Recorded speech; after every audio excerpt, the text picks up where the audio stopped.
Coming up on News 2, an evaluation of the Golden Grove Adult Correctional Facility is completed by the new independent monitor.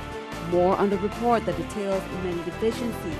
Meanwhile, an update after a 35-year-old Bureau of Corrections officer was arrested and charged with bringing drugs into prison. Plus scenes from the Princess and Duchess competition on St. Croix and other upcoming Crucian Carnival Christmas events.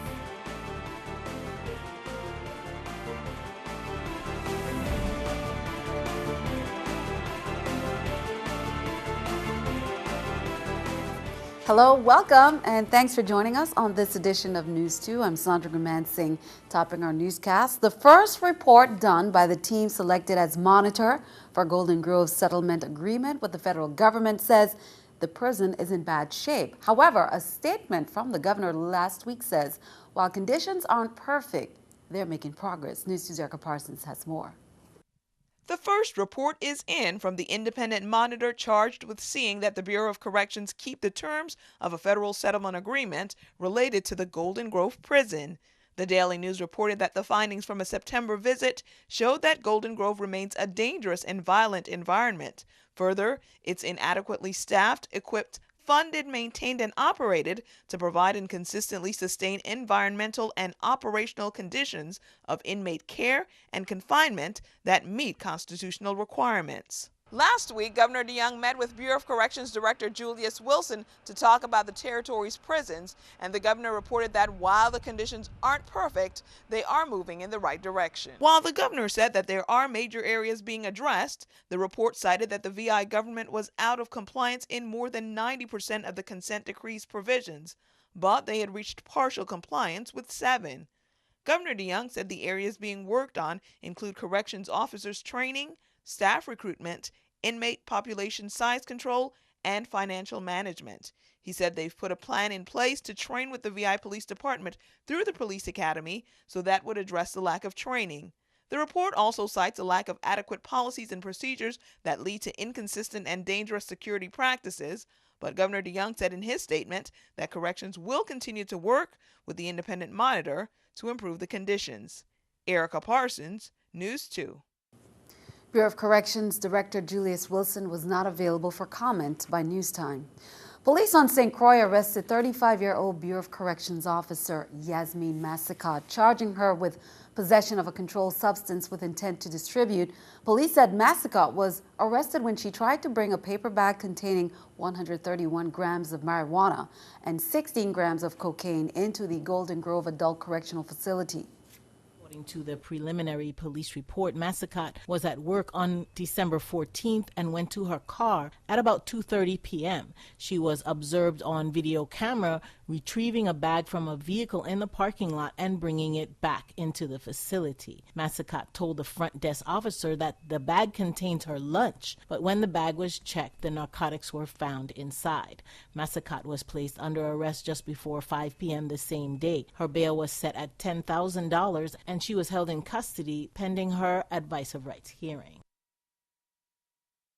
3 men on St. Croix were arrested in separate domestic violence incidents. Police say Raheem Springer, age 20, was arrested on December 12th for punching his ex-girlfriend on the left side of her face, causing bruising. Police say also Larson J. Prince, age 25, was also arrested on December 12th after he assaulted his girlfriend, causing injuries to her left eye, neck, and the side of her face. And Carmelo Robles, age 60, was arrested after reports indicate that he broke his wife's cell phone as well as the house phone during a domestic dispute. All suspects were held without bail according to the domestic violence law. Criminal Investigation Bureau detectives on St. Thomas arrested 2 suspects on December 15th who were charged with assault 3rd degree and aiding and abetting. Police say Tai Hu Vu and Hype Van Lung assaulted a victim by punching him and hitting him all over his body with a pipe on November 19th about 7 p.m. near the Pueblo supermarket in Long Bay. The victim told police the dispute stemmed from a long-standing argument. He also said he and the suspects operate separate nail shops and are in competition. Bail for Tai Hu Vu was set at $10,000 and bail for Hype Van Lung was set at $20,000. Police reports about violent crimes have been frequent. One organization is saying it's time to stop the tide of violence and turn things around, and they're putting together a large-scale effort to make it happen. News2's April Knight has details. A survey that we did that asked our readers at the source what their priorities were. Crime was the biggest issue. Crime and violence were the biggest issue. With the Virgin Islands plagued by a steady tide of violent crimes, the local chapters of an international organization say no more, and they're embarking on a campaign that would ultimately bring down violence in the community. Trying to develop a plan to come up with a strategic plan to reduce violence, and along the way there's just been an incredible amount of synergy. Peace and conflict resolution is one of Rotary International's major areas of service, and the Practice Peace Initiative is the local Rotarians' answer to the call. Over the past several months, Rotary has been inviting movers and shakers in the community to talk about the impact of violence on their particular fields. One of our members, Tom Bolt, said, you should really invite the people who you want, the stakeholders in this peace initiative, to come and talk. So we have, and they've all shown up. It's been amazing. Obviously, violence in the territory is very pervasive. It does have an impact on the hospital. We see quite a few cases, and I'll share the numbers with you. The response to violence in this community is to respond with revenge, other violence. That is not the solution. All this is part of the preparation for a major peace summit in February 2014 that would not only look at the roots of the problem, but start serious talks about solutions. Collect information and share information as a community with different parts of the community, and then move it to a smaller group that will now try to figure out how we can put together a plan that will help. For Rotarians, the February summit is just the beginning. After that, the real battle, turning the proposed solutions into reality and reclaiming the community from violence, begins. April Knight for News2. Now, for more information on how to support the Practice Peace Initiative, you may contact Sean Pennington at 777-8144. Tuesday morning, young women at the Shalimali High School benefited from The Power of Women, an outreach program by the VI District Court led by Chief Judge Curtis Gomez. Judge Gomez brought empowered women speakers to the high school, and they spoke about the importance of making the right decisions. Reformed drug smuggler Marsha Coward used her own past experiences to warn the young women against making decisions they might regret later in life. So that's a choice that I made, and it was one of the worst ever in my life. I probably would have preferred to get pregnant again than to do that, because I've lost a lot. My grandmother died while I was there. I took it as I killed my grandmother, because when she found out that I got locked up for drugs, the cancer just went straight up to her throat, and that was it. It just burst in her body and killed her right there when she knew what happened to me. So to me, I put my grandmother 6 feet, and I live with that till the day I die. Public Works Commissioner Darrell Small said Saturday that improvement on the territory's roadways continue. According to Smalls, Virgin Islands Paving continues to mill and pave the damaged areas of Central Line Road on St. Croix in the vicinity of Central Line Bakery to the Pastry Hut. A total of 700 feet of the roadway was milled and 300 feet was paved. Now on St. Thomas, road work has also commenced to repair areas of Veterans Drive to Moravian Highway, particularly the most damaged areas of the roadway starting along Veterans Drive from the Ron DeLugo Federal Building westward to the sub-base intersection at the Moravian Highway. The work is part of a territory-wide emergency road repair initiative underway this week as a result of a meeting held with Governor John P. DeYoung Jr. Renovations are underway at the Cyril King International Airport Terminal on St. Thomas. The work began on Monday and will take about 10 months to complete. VIPA's Executive Director, Carlton Dow, said that the new restrooms, improvement to the restaurant, baggage claim area, and new terrazzo flooring are some of the upgrades included in the project scope. A portion of the terminal apron at also the Henry E. Wilson Airport in St. Croix is also being rehabilitated. The project scope includes the removal of damaged concrete and resurfacing the area with new concrete. Work on the Hera terminal apron began December 11th and expected to be completed in 6 months. Well, it's a who's who of the tech world at the White House today. Top executives from the country's 5 S&P also 5. Coming up on News 2, scenes from the Princess and Duchess competition on St. Croix and other upcoming Christmas and Carnival events. Plus, here's a Christmas greeting from one of our Virgin Islanders serving overseas. We'll be right back. Command Sergeant Major Martin Celestine, Station Head Fob Zengabad in sunny Afghanistan. I'd like to wish my family back in the United States Virgin Islands a Merry Christmas and a Happy New Year. Hope to see you guys soon.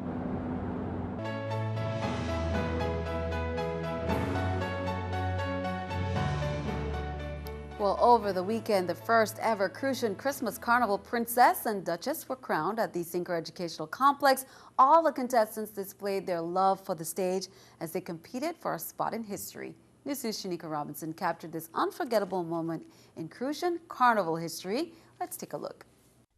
The crowd erupted as Zyla Ambrose was crowned the first Carnival Princess for the 2013-2014 Crucian Christmas Carnival. Equal enthusiasm was shared as the first Duchess of Carnival, Jayla Newton's eyes sparkled as her tiara was being placed on her head. Duchess Jayla kept the crowd's full attention as she modeled her sportswear, graced the stage in evening wear, and it was her spunk and energy in the opening speech which immediately grabbed the audience's attention. Some call me smart, some call me spunky, others call me a diva. Princess Zyla wowed the crowd throughout the show as she represented the birds of paradise in her character costume, paid tribute to our very own Armstrong ice cream, and smoothly graced the stage in her evening wear.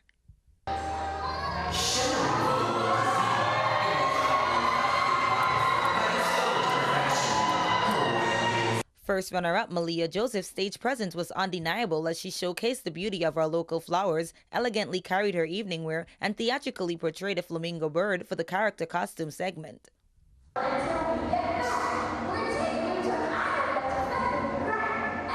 Second runner-up Jerecia Evelyn dazzled the audience with her evening wear, represented a lion in the character costume segment, and amazed the viewers with her fruit basket presentation and culture wear.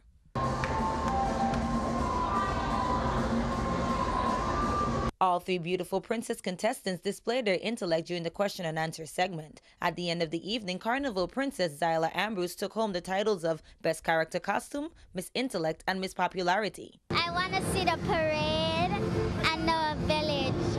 Merry Christmas to you. Shanika Robinson, News 2. Congratulations again to all the contestants. Now coming up this weekend, it's the Miss St. Croix Carnival Queen competition on Sunday, December 22nd at Island Center. That show starts at 5 p.m. The Hispanic Democratic Club is bringing back the parranda, or their serenade. The 2-night Christmas tramp starts tonight at 8 from Polly Joseph and goes through Frederickstead. Wednesday night's serenade begins at 8 and starts from the Chicken Shack and heads east. It was something that was really active every season, every holiday season, Christmas times. And, we'll go to people's homes and we'll sing and we'll get fed. It's something that really has been lost. I haven't seen that done for a very, very long time. And I figured, well, this is, it'll be a great opportunity since we, trying to get the community back together. It's rough times. And I think that will, wake up that culture that, has gone to sleep. It's something that is for, for the entire community. I think it's something that everybody will enjoy. Bring out your flags, no matter where you're from, just bring it out and let me just represent and enjoy and have fun. 2 nights of great fun. Sounds like a lot of fun. And when that Latin serenade ends, Stanley and the 10 Sleepless Nights annual Quill-based serenade will pick up. Starting just after midnight Wednesday morning, the tramp starts at the WTJX Channel 12 station right at midnight and goes through Princess and other mid-island stops before heading to Christiansted Town and ending back at Channel 12. Crowds filled the Christiansted Boardwalk last Saturday night to get a look at the annual Christmas Boat Parade.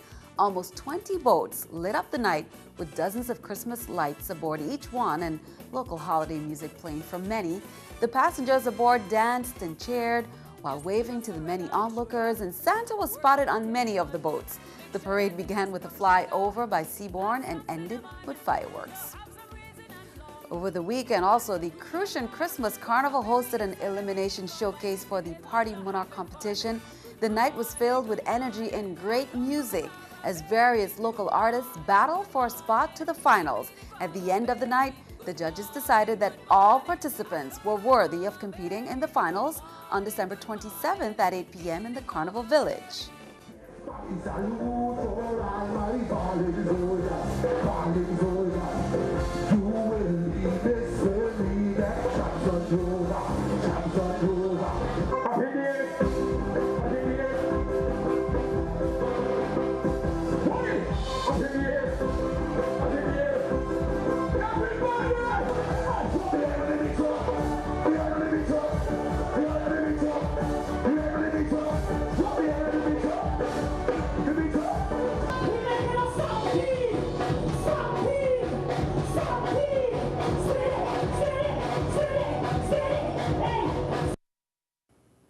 It was a fun time there. Now, meanwhile, here are a few events to add to that Christmas calendar.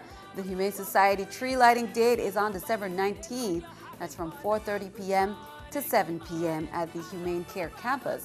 You can bring donations of dog or cat food and ornaments. You can sponsor a tree and much more to do, including singing some Christmas carols. Everything will benefit the animals. Now, the Crown-based center, Austin Babe Monsanto Marine Terminal, invites the community and visitors to celebrate the holiday season at the free Crown-based center music and movie night. You could bring your own chairs, enjoy musical selections from St. Thomas's own Harmonic Rays of Ivana Uterican High School, prizes and DJ music, among other entertainment. That's on Saturday, December 21st from 6 to 9 p.m. 8 local craftsmen from across the territory had their wares on display this past weekend at the 8th Annual Woodworkers Expo. There were furniture makers, carvers, and wood turners, all with their own unique styles. And all the products were handcrafted by the woodworkers. It's an opportunity for the Virgin Islands community to see what people can do with trees rather than sending them to the dump. They could either invest in a woodworker or sell it to a woodworker or give it to a woodworker, or they can learn from themselves how to handle and recycle and reuse trees for their own purposes or for a profit. And with the economy as it is, this is another way we're giving people an opportunity to learn value, to add value to something that could otherwise be thrown away. Definitely an interesting concept. Well, be sure to stick around. Your News 2 AccuWeather forecast is coming up next.